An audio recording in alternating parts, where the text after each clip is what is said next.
Okay, you might be working on Lab 5, enhance your mile per gallon calculator, which is this assignment here.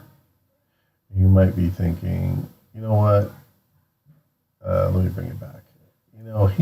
Curtis asked me to enhance my miles per gallon calculator and use conditional statements, which is one topic that we learned about this week and we've talked about a little bit in the past, to validate that the user enters a number when prompted. So if I'm taking the simple route, I might just have that dialog open. They're gonna enter the values and I'll store it away. But if they don't enter a number, it'll say, hey, you need to enter a number. Some of you did that early along in the previous labs.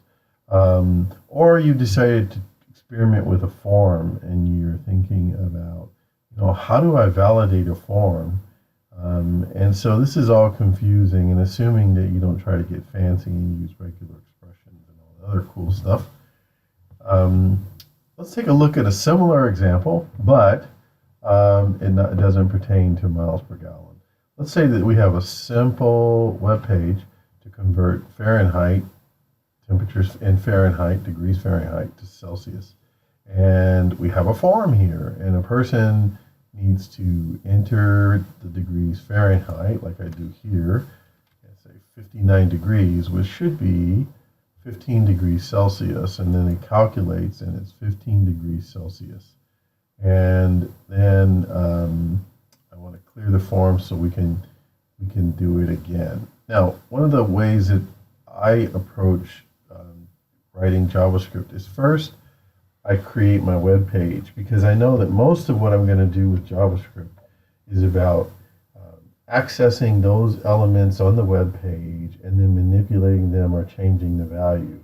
So we can see right here that what we're doing is we need to definitely access this value once we enter the temperature in Fahrenheit, and we need to perform a calculation and then access this form field and then enter the result. And then we want to clear the form fields, and so we need to have access them or stored access or reference to them so that we can clear the values. So if we're thinking kind of in pseudocode, I guess, in a way, or the steps required, we can say, um, you know, um, how the code needs to work, and it says works there because I studied engineering, not grammar or spelling. But basically, how does this code need to work? And so step one, you want to get and store a value for Fahrenheit and for Celsius. So we're going to declare variables for Fahrenheit and Celsius somewhere in our script right away, because when a person enters this value for Fahrenheit, we need to store it and reference it because we're going to use it later in the calculation. And when a person does enter a value, we want to validate, right? So if they did something like they entered a string and calculate, then this window would open and say, hey, you need to enter a valid number.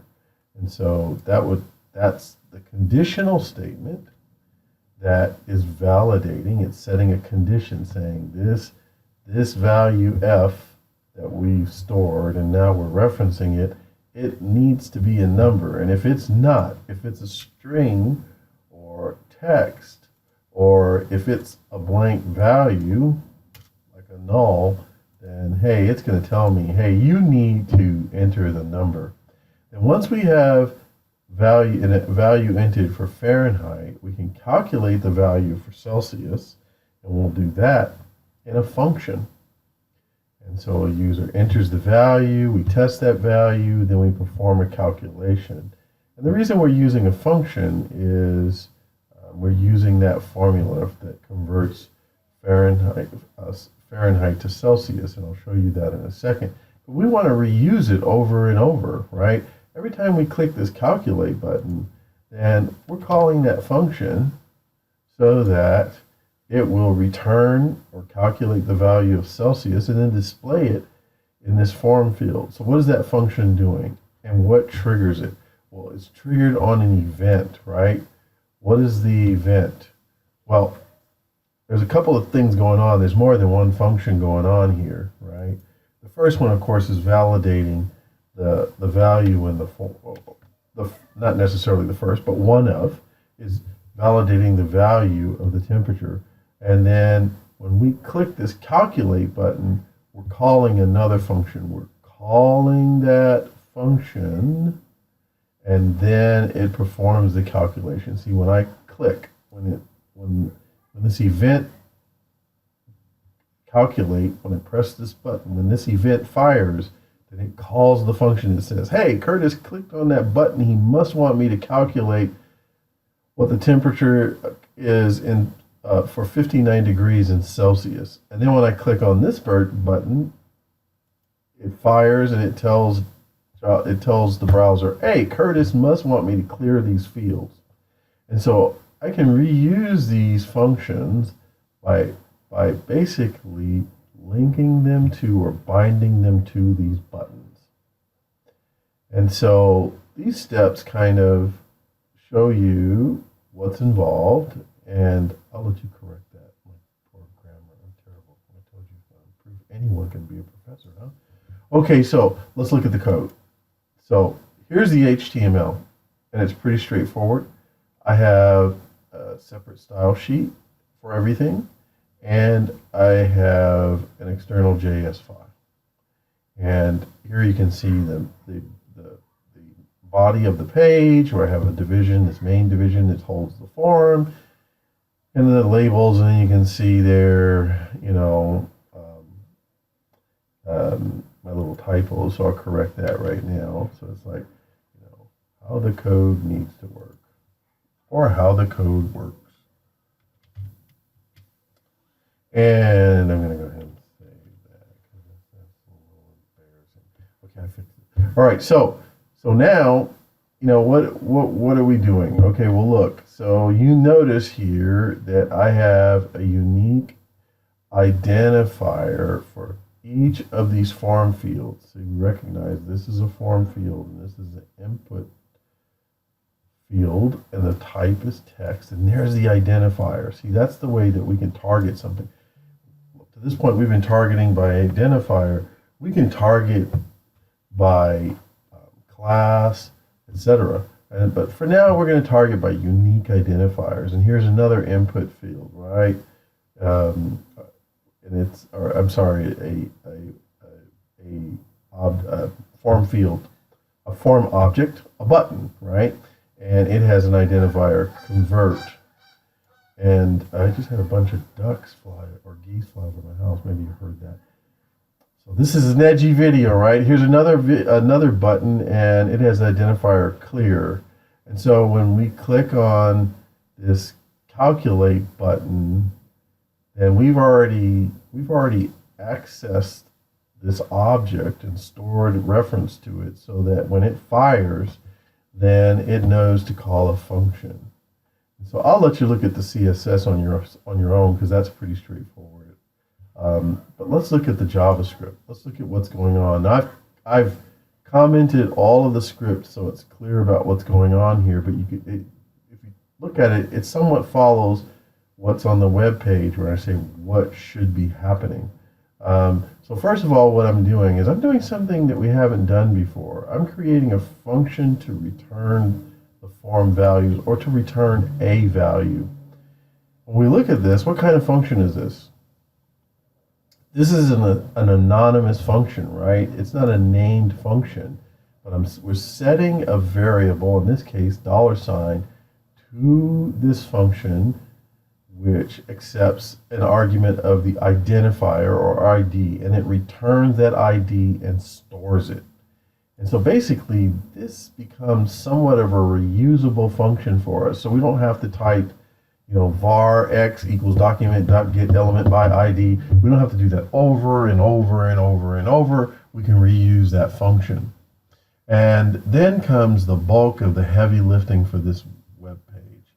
The next thing we do is we create another gigantic anonymous function.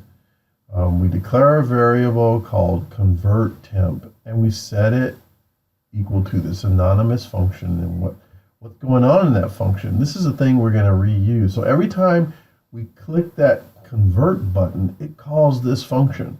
So what's going on within the body of this function? Well, first we're declaring a variable, right? Is this local or global? So this is a local variable. So in this instance, if we declared this variable outside the function, we could run into some problems. So we declare the variable here, C, to hold the temperature Celsius, but we haven't set it to a value. That's because this will be calculated later. And then we declare the variable F, which is for Fahrenheit. And then here you can see where we use that anonymous function. And so we're using that function and we're setting that argument for the identifier equal to the identifier that's entered in the form field. Recognize that degrees underscore F. Let's go back to it and look at, there it is. There's that text field, right? Degrees underscore F. That's where the user enters the temperature. So we get that value and we store it. So we're getting, this is the same as saying get element by ID and then store the value and get the value that's in that identifier within the element. And then we have more typos. We use a conditional to test the input is a number. So here's that conditional, and you might recognize it. There's the if keyword. Here's our condition. If F is not a number, then we will alert the user using the alert method, basically displaying the text, you must enter a valid number. That's where you see that and why you see that window open. And if it is a number, then else, here's the else clause, go ahead and use this formula, C. So we declared C. Now we're setting it to this formula, which is Fahrenheit minus 32 times 5/9. And then setting that element, degrees Celsius, that form field value to the value for C, and with 0, decimal points or digits after it. And so this is like one big function. Now the last thing we need to do is we need to set up another function so that when, or we need to call that function so that when someone clicks those buttons, and it invokes the function, and that happens down here. These are functions that we invoke to invoke the calculation and to clear the boxes. And I want to put that there. So when I give this to you, there won't be any confusion. You can tell this is right off the press. But before that, I wanted to mention that we don't want to have to manually clear those boxes ourselves. So what we do is we have another anonymous function here called clear boxes. Here's the first one. Here's the second one, where when we click on that clear button, it clears the forms. It sets the value to those form fields. Here are the identifiers. This is essentially saying, hey, set the value of the form field for Fahrenheit to an empty string so that nothing displays. And then finally down here we have another function that we load, and what we're doing here is that we're getting that convert button, and we're saying, hey, when a person clicks, when that event occurs on click, when they click that convert button, then call the function convert temperature. See, that's where it is, right up there. I'm using Visual Studio Code, by the way. And if I want to clear boxes, well, first I need to get that button, right? That button clear, so we can see it right here in our code, right? There it is, button, and the identifier is clear. So get that button, and then on click, call the function clear boxes, which is right up here. So at first, it can look kind of funky, and it is. It's a big chunk if you're learning, right? But what you can do is first think about what it is that you're trying to do. What am I trying to do in terms of my my web page, what am I trying to do? I'm getting all kinds of windows so you can see that, but what am I trying to do in terms of adding some interactivity or manipulating elements on the page? And then think through the process first, and that will sort of imply what you need. Well, I got to get these values, so I need some variables to hold them. I need containers to hold them.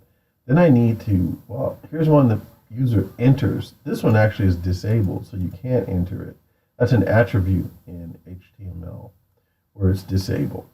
And so you're going to have to obviously set that, but I want to validate that that's a real number, because if it isn't, we won't be able to calculate it anyway.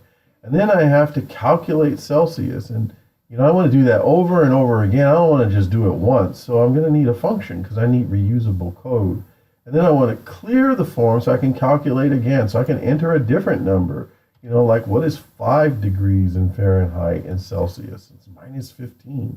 And so I want to clear the form. So I need a function. Anytime you want to repeat a task on a web page, more than likely it's a function. Or if you want something to occur when the page is loaded, like the onload event, then you need a function. And so hopefully that kind of helps. I'm going to give you this code and everything so you can examine it. You might be able to reuse it even for your MPG calculator if you just,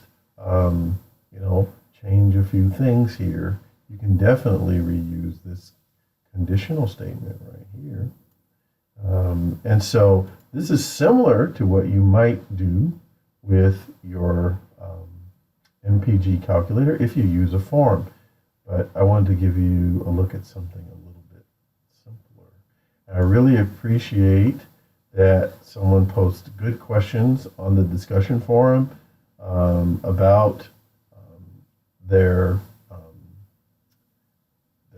strategies or confusion or questions about how they're approaching that problem, because actually that's what I'm looking for, and that's the trigger that prompts me to kind of turn things on like this. So if you have any more questions, post them to the questions forum. And what am I doing here? Oh, I just had to say I'm using Visual Studio Code, which is actually a Microsoft product, but I'm fairly fond of it. I actually really like it. So I wanted to expose you to different editors and everything. So this is just another one, and it's free. Works on the Mac and the PC.